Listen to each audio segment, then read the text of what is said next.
নমস্কার বন্ধুরা, আপনাদের সকলকে চটপটে রান্নাঘরে স্বাগত। সকলকে স্বাগত জানিয়ে শুরু করব আমার আজকের রেসিপি। আমার আজকের রেসিপি কাঁঠাল বীজের ভর্তা। আর এই কাঁঠাল বীজের ভর্তা কিন্তু খেতে দারুণ হয়। গরম গরম ভাতের সঙ্গে এরকম কাঁঠাল বীজের ভর্তা থাকলে কিন্তু আর কোনো কিছুই লাগে না, শুধুমাত্র এটা দিয়েই খেয়ে নেওয়া যায়। তাহলে চলুন দেখে নেওয়া যাক। কাঁঠাল বীজের ভর্তা বানানোর জন্য এখানে নিয়ে নিয়েছি কাঁঠালের বীজ। এবারে কাঁঠালের বীজ থেকে খোসাগুলো ছাড়িয়ে নিচ্ছি। আমি কাঁঠালের বীজগুলো প্রেসার কুকারে সেদ্ধ করব, আপনারা চাইলে কড়াইতেও সেদ্ধ করে নিতে পারেন। তবে কড়াইতে সেদ্ধ করলে সেক্ষেত্রে কিন্তু সময়টা বেশি লাগবে, আর প্রেসার কুকারে সেদ্ধ করলে সেদ্ধটা তাড়াতাড়ি হয়ে যাবে। তারপরে দিয়ে দিলাম জল আর দিয়ে দিলাম লবণ। তারপরে গ্যাস অন করে কুকারটা বসিয়ে দিয়েছি। এদিকে কাঁঠালের বীজগুলো সেদ্ধ হতে থাক, তার মধ্যে আমি বাকি কাজটা করে নেব। অপরদিকে গ্যাস অন করে একটা কড়াই বসিয়ে দিয়েছি। কড়াইতে আমি দিয়ে দিলাম 2 টেবিল চামচের মতো সর্ষের তেল। তারপরে তেলটা কড়াইয়ের মধ্যে ভালো করে ছড়িয়ে দিলাম। তারপরে দিয়ে দিলাম 7 থেকে 8 কোয়া রসুন। রসুনগুলো প্রথমে লাল লাল করে একটু ভেজে নেব। রসুনগুলো যখন এরকম লালচে রং করে ভেজে নেওয়া হয়ে গেছে, তখন রসুনের কোয়াগুলো তেলটা ছেঁকে তুলে নিলাম। এবারে ওই তেলের মধ্যেই 3টে শুকনো লঙ্কা দিয়ে দিলাম। শুকনো লঙ্কাগুলোও একটু লালচে রং করে বা একটু কালচে রং করে ভেজে নিলাম। তারপরে সেগুলোকেও তুলে নিলাম। তারপরে ওই তেলের মধ্যেই দিয়ে দিলাম একটা মাঝারি সাইজের পেঁয়াজ কুচি। পেঁয়াজ কুচিটা প্রথমে আমি 1 মিনিটের মতো একটুখানি ভেজে নিয়েছি। তারপরে দিয়ে দিলাম একটা কাঁচা লঙ্কা কুচি। কাঁচা লঙ্কা কুচিটা দিয়ে আবারও 1 মিনিটের মতো ভেজে নেব। পেঁয়াজ কুচিগুলো এখানে কিন্তু একদম লালচে রং করে ভাজবো না। তারপরে কাঁচা লঙ্কা কুচি আর পেঁয়াজ কুচিটাও তেলটা ছেঁকে তুলে নিলাম। কড়াইতে যে তেলটা আছে ওই তেলের মধ্যে দিয়ে দিলাম 150 গ্রাম ছোট সাইজের চিংড়ি মাছ। চিংড়ি মাছগুলো আমি খোসা ছাড়িয়ে পরিষ্কার করে নিয়েছি। তারপরে চিংড়ি মাছগুলোর মধ্যে একটুখানি লবণ আর একটুখানি হলুদের গুঁড়ো দিয়ে দিলাম। এখন এই চিংড়ি মাছগুলোও ভেজে নেব।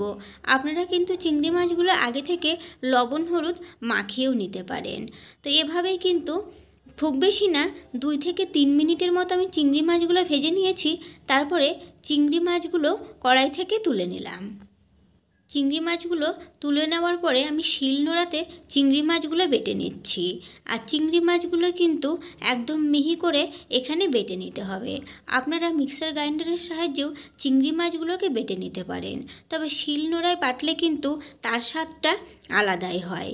তো এখানে দেখুন চিংড়ি মাছগুলো কিন্তু আমার একদম মিহি করে বেটে নেওয়া হয়ে গেছে। তারপরে চিংড়ি মাছগুলো আমি তুলে নিলাম।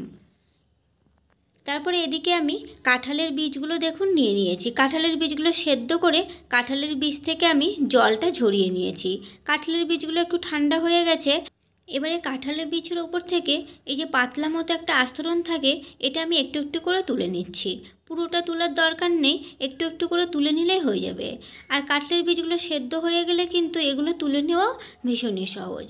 তারপরে কাঁঠালের বীজগুলো ভালো করে আমি হাতের সাহায্যেই মেখে নিচ্ছি। একদম মিহি করেই কিন্তু কাঁঠালের বীজগুলোকে মেখে নিতে হবে। কাঁঠালের বীজগুলো মেখে নেওয়ার পরে তারপরে দিয়ে দিলাম স্বাদ মতো লবণ। কাঁঠালের বীজগুলো সেদ্ধ করার সময় একটু লবণ দিয়েছিলাম। চিংড়ি মাছগুলোতে একটু লবণ দেওয়া আছে, তাই সেটা বুঝেই কিন্তু বাকি লবণটা দিয়ে দিয়েছি। তারপরে শুকনো লঙ্কা 3টে দিয়ে সেগুলোকে একটু ভেঙে নিলাম। তারপরে দিয়ে দিলাম ভেজে রাখা রসুনগুলো হাতের সাহায্যে একটু ভেঙে ভেঙে দিলাম। তারপরে দিয়ে দিলাম ভেজে রাখা পেঁয়াজ আর কাঁচা লঙ্কা কুচিটা, আর দিয়ে দিলাম চিংড়ি মাছ বাটা। তারপরে দিয়ে দেবো সর্ষের তেল দেওয়ার পরে এখন আবারও সমস্ত কিছু একসঙ্গে একবার ভালো করে মিশিয়ে মেখে নিলাম। সমস্ত কিছু একসঙ্গে ভালো করে মিশিয়ে মেখে নেওয়ার পরেই আমাদের এই কাঁঠাল বীজের ভর্তা কিন্তু পরিবেশন করার জন্য এখন একদম রেডি। আমি ওপর থেকে একটু কাঁচা সর্ষের তেল আর পাশে কয়েকটা কাঁঠালের বীজ দিয়ে দিয়েছি। যেহেতু এটা কাঁঠাল বীজের ভর্তা, আর ভর্তাতে কিন্তু তেলের পরিমাণটা একটু বেশি হলেই ভালো লাগে। তো এভাবে আপনারাও একবার বাড়িতে বানিয়ে দেখুন, খেতে কিন্তু দারুণ লাগে। ভালো লাগলে চ্যানেলটিকে লাইক, শেয়ার ও সাবস্ক্রাইব করে নেওয়ার অনুরোধ রইল, পাশে থাকা বেল আইকনটি সমেত। আজকের মতো এই পর্যন্তই। ফিরে আসবো নতুন কোনো রেসিপি নিয়ে। সকলে ভালো থাকবেন, সুস্থ থাকবেন। ধন্যবাদ।